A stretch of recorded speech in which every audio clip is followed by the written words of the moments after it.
Hey guys, happy Wednesday. Welcome to another episode of Day in the Life of Vintage Classic Specialist, our daily updates that we do here from our little VW restoration shop. So let's see briefly what we worked on today and then we'll get into it in more detail. So Rafa worked on the 74 Beetle here that we lovingly call the tennis ball because it's the color of a tennis ball and it's round like a tennis ball. I worked on this baby here and took it for its very first little, actually two little parking lot drives, so pretty exciting. And did a couple minor things on this 69 Baywindow bus here. So that's pretty much what happened. Let me go ahead and get into it in a little bit more detail here. So we'll start with this guy.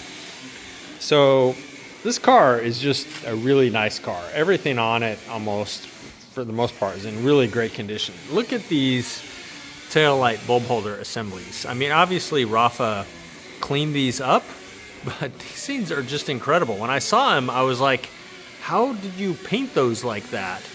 And he was like, no, this is pretty much how they were after he cleaned them.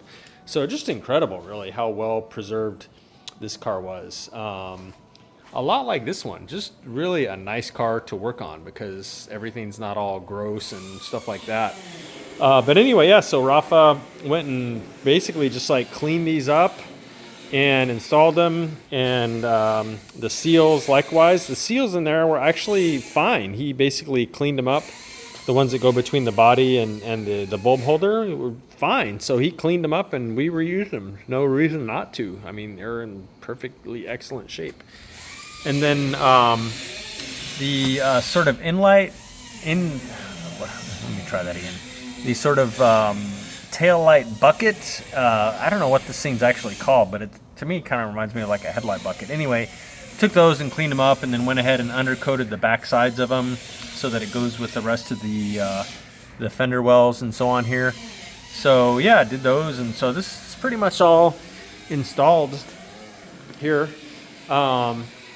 The other thing that he did is that. So we went ahead and removed the front suspension because we'll send it out and sandblast everything. We'll powder coat some things, paint other things. Obviously replace all the seals, put in new ball joints, etc. Make it all like brand new and then reinstall it. So yeah, this car is going to be living on jack stands now for the foreseeable future, at least, as we go and restore all the suspension and so on. So yeah, that was kind of a big milestone for this car today, is removing its suspension and having it sitting up here on jack stands for that phase of its restoration. So likewise, Jacob came in this afternoon and I had him pretty much do the same thing to the back. So yeah, he pulled the and disassembled the brakes, and then pulled the trailing arms and then the spring plates, and yeah, went ahead and stripped all that stuff out. So likewise, this stuff will all go out for sandblasting. Again, some of it will get powder coated, some of it will get painted, etc. The drums will powder coat those and then remachine them, etc. Likewise, backing plates, so spring plates and covers. So yeah, all this stuff is going to look like brand new when we're done with it, and then it'll get installed back and then it'll start coming together. So we did have to loosen up the rear fenders, which is why these are looking like this. So on these cars that have very long torsion bars, you pretty much have to like flex the fender out of the way to remove this, because it's literally like this close to the fender and it's got to come way out. You can see how long this thing is. It's got to come way out to actually remove it. So you pretty much just, I think we pretty much removed the fender bolts from about here forward and then loosen the back ones up. And that actually allows you to sort of gently just flex the fender out of the way enough like that you can get that out. And and carefully put it back in there. But yeah, so that's why the back fenders are kind of hanging there like that. Anyway, so yeah, those are the main things that happened to this car today. Rear lights, the suspension front and back, Rafa probably did some other little odds and ends, but those are, oh, actually, here. So kind of like he did to the rear turn indicators, he did the same thing to the front. These, we replaced the seals. They were not nice like the back ones. Replaced those. Again, the bulb holders just in amazing condition here. They pretty much look like new. So basically just cleaned them up and installed them with new seals. Seals underneath here too that have the tube that runs to the body, so the wires are out of the the way of rain and mud and anything that may be flying around in the fender well here. So yeah, pretty much front and rear indicator lights, and then removing all the suspension and stuff today. So pretty good day for this car. So really big day for this car, this beautiful ruby red 67 Beetle. So the motor, I had previously done a bench break-in on it, the cam break-in essentially, and the motor seemed to run great. And so did that, changed oil, did a slight tune-up on it on the bench, and then yeah, went ahead and put it in the car. It's been in the car for, I don't know, probably over a month now. But today finally went to the gas station and bought some gas, put it in the car. I had to prime it a few times, and yeah, fired right up, of course, no surprise there. And checked a few other things here and there, just, kind of went over the car with a fine-tooth comb, tightened a few things here and there, and then took this thing for its first little parking lot test ride, and took it for another one later. So those of you that watched the channel for a while know that kind of on the other side of our building, there's another building that has a pretty huge kind of like squarish parking lot that I go out of our parking lot, cut over to that one, and then make a lap there and then come back.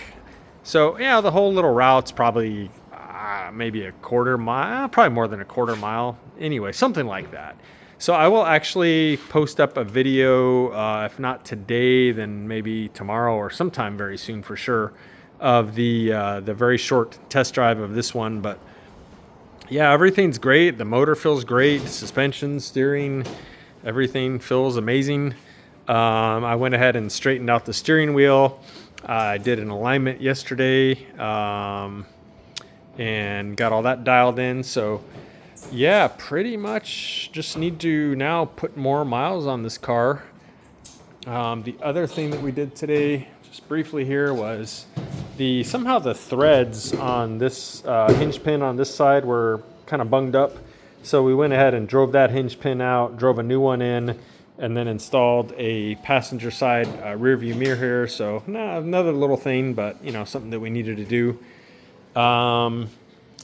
So yeah, I think I mentioned yesterday the guy that does all of our final polishing and kind of beautification work on cars. We're hoping he can come out next week and work his magic on this one and bring this paint job to the next level here. But yeah, that's pretty much it. Again, need to do more test drives on it, get it out on the actual road, put some miles on it. Yeah, this one is going to be going back to its forever home here pretty soon. So pretty excited about it. Really, really beautiful car. We're very proud of how this one came out, like we are all the cars we build, of course. But yeah, so that was pretty much a big day for this one. So the 69 Baywindow bus, just a couple things kind of at the end of the day here. I finally got the seals for these fresh air flaps. So Eddie Collins at Eddie and Dave's Garage was able to get those for me. Wolfsburg West, I don't know why they don't have them, but they don't. So it's like a seal that goes on the underside of this flap that seals against the body. So I got those. I had them yesterday, glued them in, let them sit up for 24 hours. And then today went ahead and installed these two flaps. And we can see kind of the linkage here. Linkage rod goes through a boot, so it seals the inside of the car from the outside of the car here. This boot that goes on the shaft that operates the flap. So installed the boots, installed the shafts. I still need to put the little retainer on here, but this is pretty much how it goes. And likewise this side. So yeah, you can see how these work with the levers here. when you put the lever, let's see here, am I looking at, nope. Hard to hold the camera and do this at the same time. Yeah, here we go. So yeah, you see how the lever operates that rod, which in turn, this is closed now. So yeah, see how those work? Kind of cool actually. So when you want some fresh air on the car, then pretty much push that lever down on the dash and it opens the flap. And they're independent controls for the left and right for, you know, driver and passenger essentially. So it's kind of neat. Yeah, bay windows are much more complicated than earlier buses, but they're pretty neat. Lots of cool little mechanisms, little levers and rods and stuff like that to make all this stuff work. So yeah, I pretty much installed those things at the end of the day. It's kind of fun. I was kind of wanting to do it, so I was glad when I finally got these seals in, because I was waiting for those to be able to install that. So finally got to do that. And then the other very minor thing is I installed his new throttle pedal, and it's not really hooked up to the linkage yet, but it's at least on the hinge. So yeah, again, lots of little things add up to built cars eventually. So guys, that is it. Tomorrow is of course Thanksgiving. I will be off, and I will be off Friday. Be back at the shop on Saturday and try and get a video. And we actually have another project coming out on Saturday, and I'm gonna kind of leave it at that for now, but you guys will see that. Actually, here, let me talk about this briefly. So this is a 66 Beetle that Brian Roth at Roth Vintage is helping the owner put together, and we are actually, it seems, doing a complete interior on it. For sure, we're doing the headliner and carpet, and it seems like we're probably also going to do seats and door panels and so on. So this car will probably be here for about the next week or so, getting full interior. So our interior master Santiago is already working on the headliner. He's got the padding in, and he started making the individual headliner pieces from the patterns and stuff like that. In fact, you can see some of the pieces right there. And then yeah, Rene is hard at work on the rusty Ghia. The front of that car is pretty much done, and now he's moving to the area between the back window and the deck lid on that Ghia is very rusted out. So that's kind of the next one. So I'll try and do an update on that car pretty soon, showing you the body work and how that's coming. So anyway, that is it for now, guys. I will hopefully see you guys again soon. If I don't see you tomorrow, then I hope everyone has a good Thanksgiving, and see you soon. Thanks for watching. Bye.